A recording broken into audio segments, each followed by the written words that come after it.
اس programme کے اخراجات جو اسمر منسٹریز کے دوست اور پارٹنرز ادا کرتے ہیں۔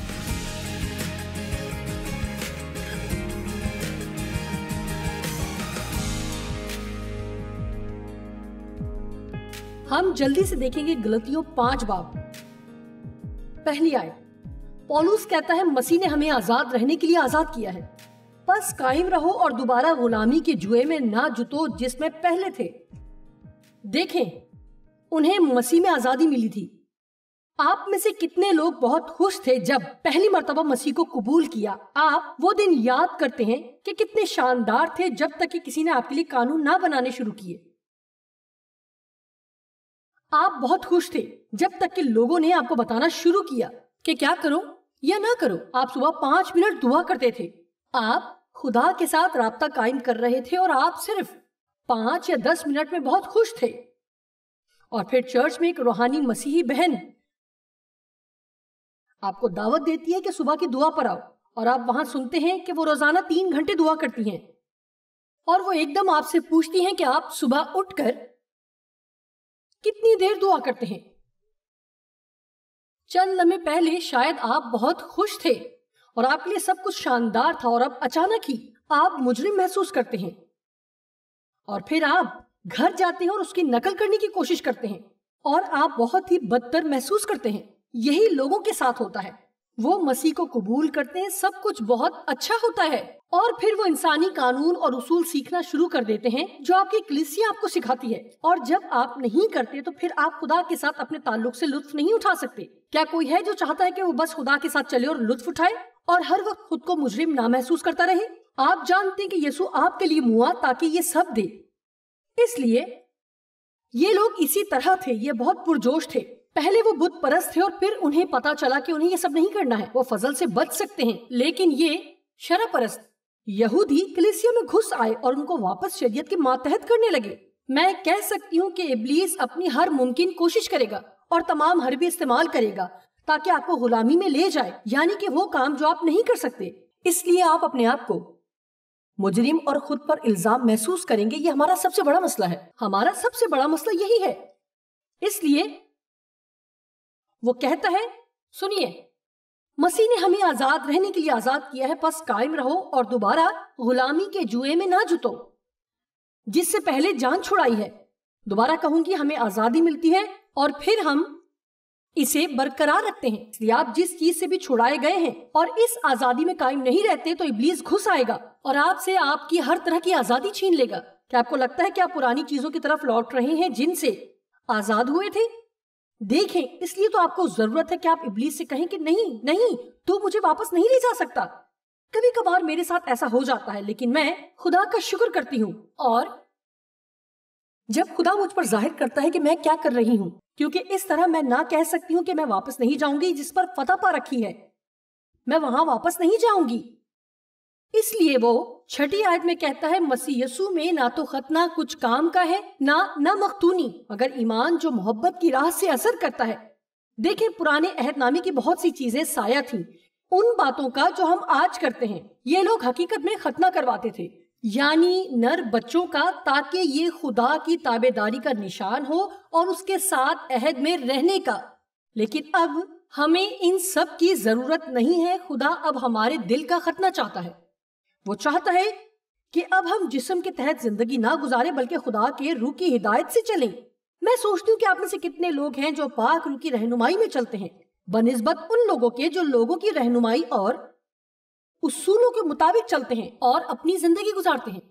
میں بتانا چاہتی ہوں کہ مسیحی ہونے کا مطلب لطف اٹھانا ہے، یعنی جب روح کی ہدایت سے چلتے ہیں۔ آمین۔ اب آگے چلتے ہیں۔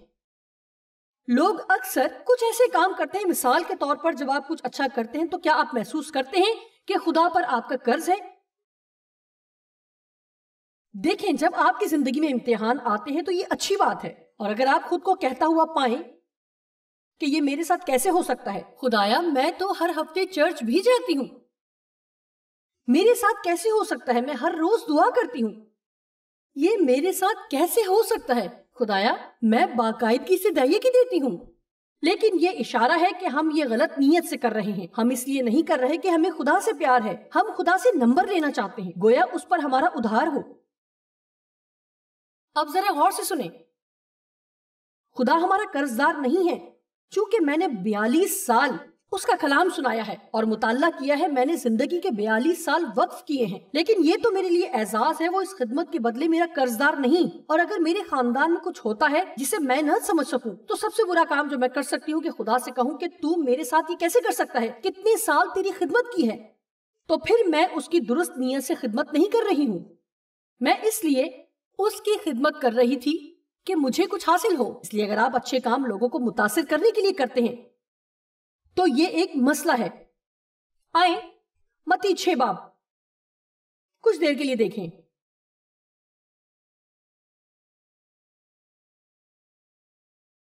خبردار, اپنے راست بازی کے کام آدمیوں کے سامنے دکھانے کے لیے نہ کرو, نہیں تو تمہارے باپ کے پاس جو آسمان پر ہے تمہارے لیے کچھ اجر نہیں ہے.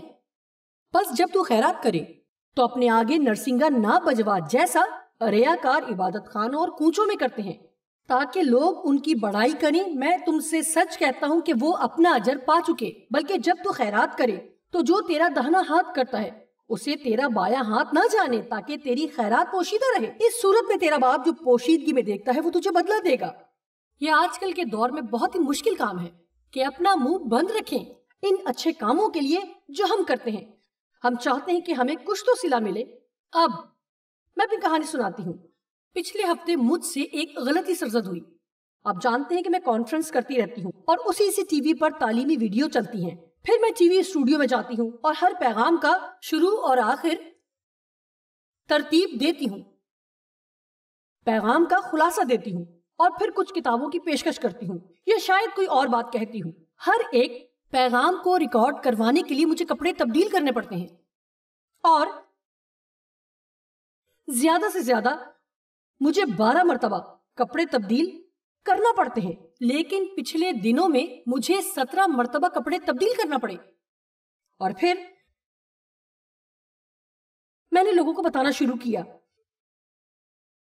کہ مجھے 17 بار کپڑے بدلنا پڑتے ہیں, اور یقیناً مجھے حسب توقع یہ رد عمل مل گیا. نہیں, تم یقیناً مذاق کر رہی ہو. میں اپنے دائیں بائیں کے لوگوں کو متاثر کر رہی تھی. جب میں 5 لوگوں کو بتا چکی تو پھر مجھے احساس ہوا کہ میں کیا کر رہی تھی. لیکن ہم سب ایسے ہی احمق ہیں. اور پھر 3 یا زائد مرتبہ ایسا کیا.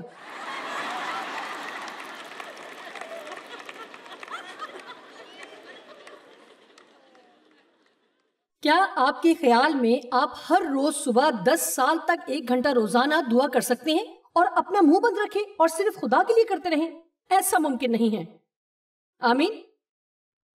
کیا آپ نے کبھی کسی معاملے کی رہائی کے لیے دعا کی؟ یا شاید آپ نے ان کی زندگی میں کوئی گناہ دیکھا اور خدا سے دعا کرتے رہے کہ وہ ان پر ظاہر کرے, اور پھر وہ آپ کے پاس پرجوش آتے ہیں اور کہتے ہیں کہ آپ یقین نہیں کرو گے کہ خدا نے مجھ پر کیا ظاہر کیا, یا آپ یقین نہیں کریں گے کہ خدا نے میرے لیے کیا کیا. اور سب سے پہلے الفاظ جو آپ کے منہ سے نکلیں گے, میں نے اس بات کے لیے دعا کی تھی. سنیں, ہم سب کیا کرتے ہیں؟ ہم ہمیشہ کچھ نہ کچھ صلہ چاہتے ہیں. دیکھو میں نے یہ کام کیا ہے, دیکھو میں نے یہ کیا ہے. دیکھیں, یہی سب جسم کے کام ہیں. ہم کام تو کرتے ہیں لیکن درست نیت سے نہیں کرتے. مجھے لوگوں کو بتانے کی ضرورت نہیں تھی کہ میں 17 مرتبہ کپڑے بدلتی ہوں. یقیناً مجھے یہ بات 8 یا 9 لوگوں کو بتانے کی ضرورت نہیں تھی. بعد میں احساس ہوا کہ میں تو ان کو متاثر کرنے کی کوشش کر رہی ہوں کہ مجھے کس قدر محنت کرنا پڑتی ہے.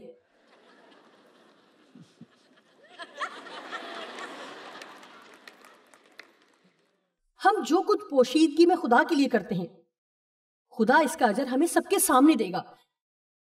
لیکن اگر ہم اپنے لیے لوگوں سے صلہ چاہتے ہیں تو ہمیں خدا سے اجر نہیں ملے گا. خدا خود ہمیں صلہ دینا چاہتا ہے. میں اکثر ایک کہانی سناتی ہوں اور آپ میں سے کچھ جو مجھے سنتے رہتے ہیں شاید یہ کہانی سن رکھی ہو سکتا ہے کہ آپ دوبارہ سن کر شاید چلا اٹھیں, لیکن ان کے اندر ایک پیغام موجود ہے جو بہت اچھا ہے. اور میں اپنی قمیص پر ایک یسو نام والا بیج لگایا کرتی تھی. کسی کو یاد ہے؟ مطلب ہوتا تھا کہ دیکھو میں تو مسیحی ہوں اور ایک مرتبہ میں ناخن تراشنے والی دکان پر تھی اور یہ ایک بہت چھوٹی سی دکان تھی اور صرف 2 لڑکیاں وہاں پر تھیں۔ ایک لڑکی جو وہاں ناخن ٹھیک کروا رہی تھی وہ ایک نرس تھی اور وہ ایک مسیحی تھی، اور اس نے میری اس قمیض کی تعریف کی اور بتایا کہ وہ ایک نرس ہے اور ہسپتال کے کینسر وارڈ میں کام کرتی ہے۔ اس نے بتایا کہ یہ بہت مشکل کام ہے کہ وہ ان لوگوں کو یسوع کے بارے میں بتائے جو اتنی بری حالت میں ہیں، لیکن ہسپتال والے ہمیں بتانے نہیں دیتے۔ اس لیے مجھے خیال آیا، لیکن میرا خیال نہیں تھا، لیکن خدا نے میرے دل میں ڈالا کہ تم اس کو یہ بیج کیوں نہیں دے دیتی اور بتاؤ کہ اگر کچھ بول نہیں سکتی تو اس پر لکھا ہوا یسوع نام لوگوں کے لیے باعث برکت ہوگا، تاکہ وہ اسے اپنے یونیفارم پر لگا لے اور لوگوں کو برکت ملے گی۔ مجھے لگ رہا تھا کہ خدا یہ کام پوشیدگی میں کروانا چاہتا ہے اور زیادہ مشہوری نہ کروں، بس پوشیدگی میں کروں۔ مجھے سمجھ نہیں آ رہی تھی کہ کیسے کروں۔ پھر اچانک وہ لڑکی جو میرے ناخن بنا رہی تھی یہ کہتے ہوئے چلی گئی کہ 7 والی دکان سے اسے کچھ چیزیں لانا ہے جو ختم ہو گئی ہیں۔ اب میں اور وہ لڑکی اکیلے دکان میں رہ گئے۔ میں جان گئی کہ خدا نے میرے لیے دروازہ کھولا ہے تاکہ میں یہ کام پوشیدگی میں کروں، لیکن جسم روح کے ساتھ مزاحمت کر رہا تھا۔ کیا آپ کے جسم نے کبھی روح کی مزاحمت کی؟ آپ جانتے ہیں کہ آپ کو کیا کرنا چاہیے، لیکن آپ کا جسم تھوڑا بہت صلہ بھی چاہتا ہے۔ مہربانی سے میری تعریف کرو، بس تھوڑی سی، مجھے بتاؤ کہ میں کتنی اچھی ہوں۔ سنیے، لیکن میں لڑکی کے آنے تک انتظار کرتی رہی اور پھر میں نے اپنا مظاہرہ کیا اور وہ بیج اتارتے ہوئے کہا کہ خدا نے میرے دل میں ڈالا ہے۔ کتنا روحانی جملہ ہے، خدا نے میرے دل میں ڈالا کہ یہ تمہیں دے دوں اور بتاؤں کہ اسے اپنی یونیفارم پر لگاؤ اور اس پر موجود یسوع نام ہی لوگوں کے لیے باعث برکت ہوگا۔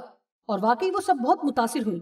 اوہ واو، آپ کتنی مہربان ہیں، آپ بہت سخی ہیں۔ میں نے اپنا بل ادا کیا اور دروازے تک آئی اور خداوند نے کہا مجھے امید ہے کہ اب تم مطمئن ہو گئی ہوگی کیونکہ تمہیں صرف یہی کچھ ملا۔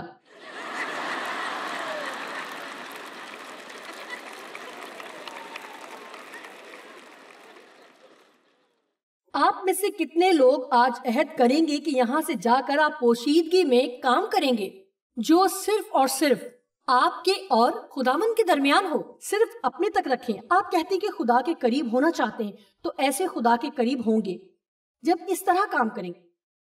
یہ مشکل کام ہے، جسم صلہ چاہتا ہے اور یہی جسم کے کام ہے۔ اگر میں یہ کام کر کے کچھ رونما کروں تو مجھے صلہ ملے گا، لیکن اگر میں خدا کا انتظار کروں کہ وہ کرے تو صرف اور صرف سارا کا سارا جلال خدا کو ملے۔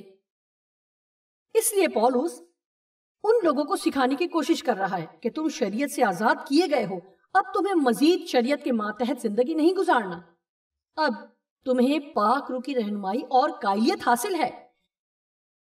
آپ پاک روح کی رہنمائی میں چل سکتے ہیں، باقی شریعت کے ماتحت۔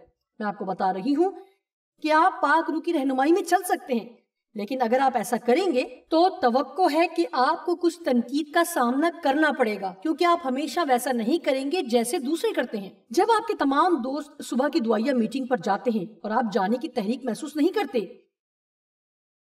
اور آپ اتنے دلیر ہیں کہ ان کو عدالت کرنے دیں اور اپنی تحریک میں چلیں، شاید آپ کسی صبح اٹھیں اور آپ ہر صبح بائبل پڑھیں، لیکن آج کی صبح شاید کسی وجہ سے آپ محسوس کریں کہ آپ جوائس مائر کی نئی کتاب پڑھیں گے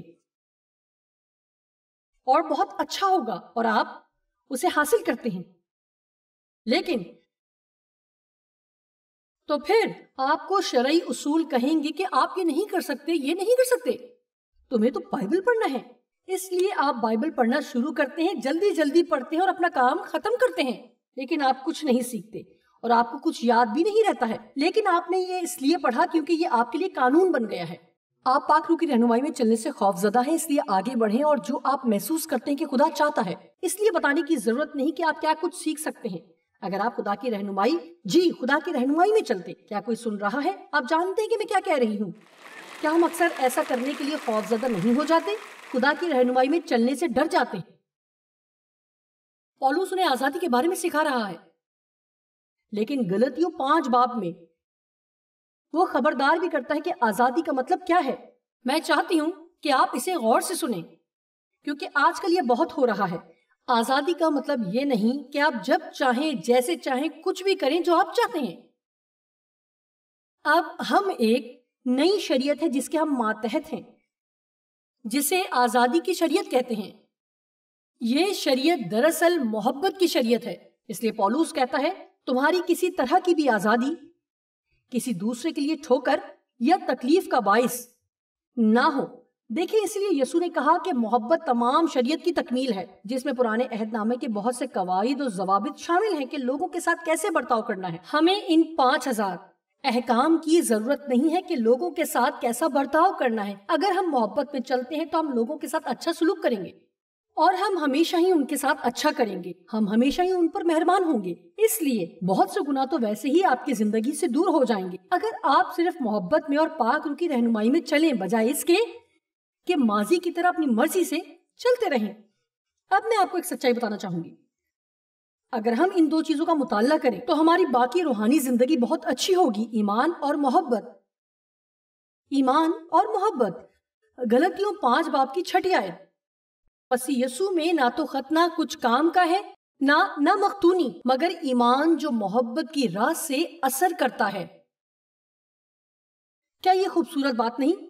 پولس کہہ رہا ہے دیکھو، ختنہ کا کچھ فائدہ نہیں ہے۔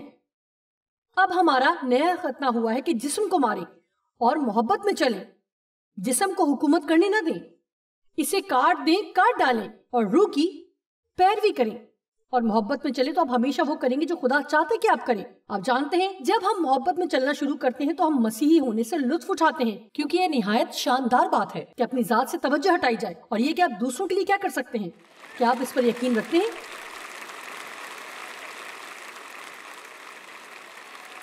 غلطیوں 5 کی 13 سے 15 آیت، وہ کہتا ہے اے بھائیو، تم آزادی کے لیے بلائے تو گئے ہو، مگر ایسا نہ ہو کہ وہ آزادی جسمانی باتوں کا موقع بنے، بلکہ محبت کی راہ سے ایک دوسرے کی خدمت کرو۔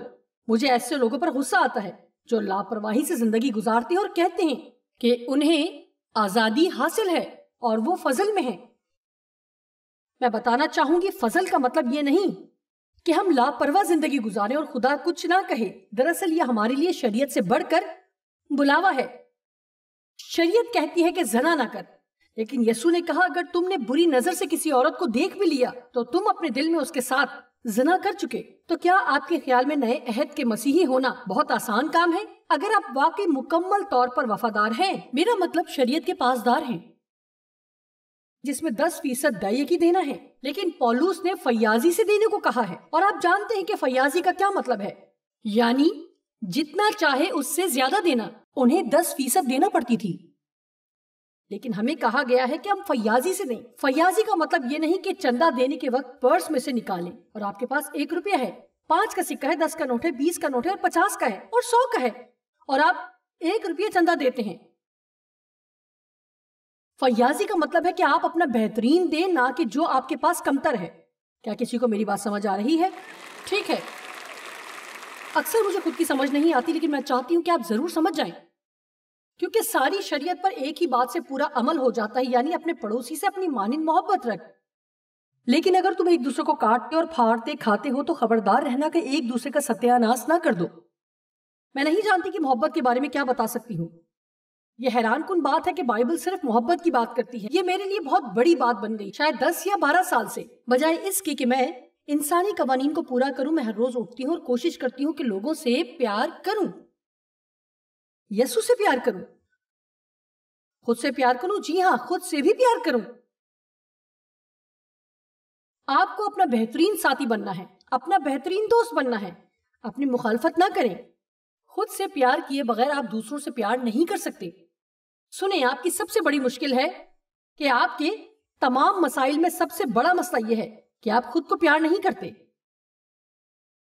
اور یہ ایک مسئلہ ہے کیونکہ آپ وہ شخص ہیں جس سے آپ جان نہیں چھڑا سکتے۔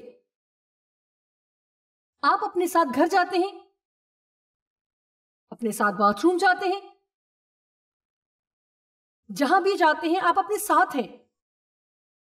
اگر آپ خود کو پسند نہیں کرتے، میں سوچتی ہوں کہ کتنے لوگ ہیں جو ہاتھ اٹھائیں گے اور کہیں گے کہ میں خود کو ناپسند کرتی ہوں۔ دیکھتے ہیں کہ کون اقرار کرتا ہے۔ دیکھا وہاں پر، اوہ خدایا، مجھے آپ کو کلاس کے بعد روکنا پڑے گا۔ آپ کو کیا حق حاصل ہے کہ آپ اپنی مخالفت کریں، جبکہ یسوع آپ کو بچانے کے لیے موا ہے؟ جب وہ آپ سے اتنا پیار کرتا ہے کہ اس نے اذیت ناک موت برداشت کی، وہ آپ کے لیے موا، آپ کو کیا حق ہے کہ اپنی مخالفت کریں؟ آپ میں سے کتنے یقین رکھتے ہیں کہ آپ کو دوسروں سے پیار کرنے کا بلاوا دیا گیا ہے؟ جی ہاں، بالکل ٹھیک ہے، آپ ایسا نہیں کر سکتے اگر آپ خود سے پیار نہیں کرتے۔ میں یہ بات خود غرضی کے لیے نہیں کہہ رہی، میں صحت مند اور متوازن لحاظ سے بات کر رہی ہوں۔ میں خود سے اس لیے پیار کر سکتی ہوں کیونکہ خدا مجھے پیار کرتا ہے۔ اگر وہ کامل ہے اور مجھے پیار کرتا ہے تو یقیناً میں اس کا پیار وصول کر سکتی ہوں اور اسے اپنے اندر سے اس پیار کو دوسروں کے لیے بہنے دوں۔ اس لیے اپنی مخالفت نہ کریں۔ سنیں، خود کو زور کی جھپی لگائیں یا کچھ بھی۔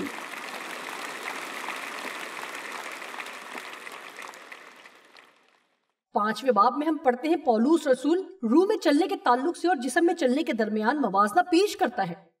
لیکن روح میں چلنے کا کیا مطلب ہے؟ اس کا مطلب ہے کہ ہم عادت کے طور پر روح کی رہنمائی میں چلیں، نہ کہ اپنے خیالات اور مرضی اور احساسات کے مطابق۔ مثال کے طور پر آپ میں سے کچھ لوگوں نے دوپہر کے بعد واپس آنے کا ارادہ نہیں کیا تھا۔ آپ سب مجھے دیکھنے کے لیے آئے تھے کہ میں کیسی ہوں، اور آپ نے مجھے دیکھ لیا۔ اب آپ دوپہر کے بعد واپس آنا نہیں چاہتے، لیکن شاید آپ کے اندر ایک احساس تھا کہ آپ کو واپس آنا چاہیے۔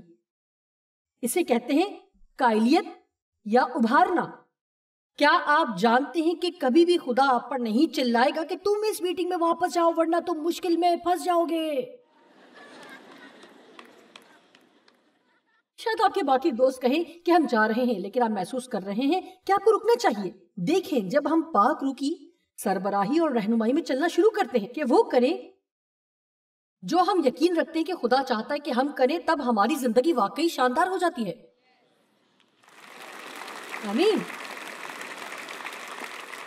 غور سے سنیں، روح کے موافق چلو تو جسم کی خواہش کو ہرگز پورا نہ کرو گے، کیونکہ جسم روح کے خلاف، یہ غلطیوں 5:16 سے 26 تک ہے، کیونکہ جسم روح کے خلاف خواہش کرتا ہے اور روح جسم کے خلاف، اور یہ ایک دوسرے کی مخالف ہیں، تاکہ جو تم چاہتے ہو وہ نہ کرو۔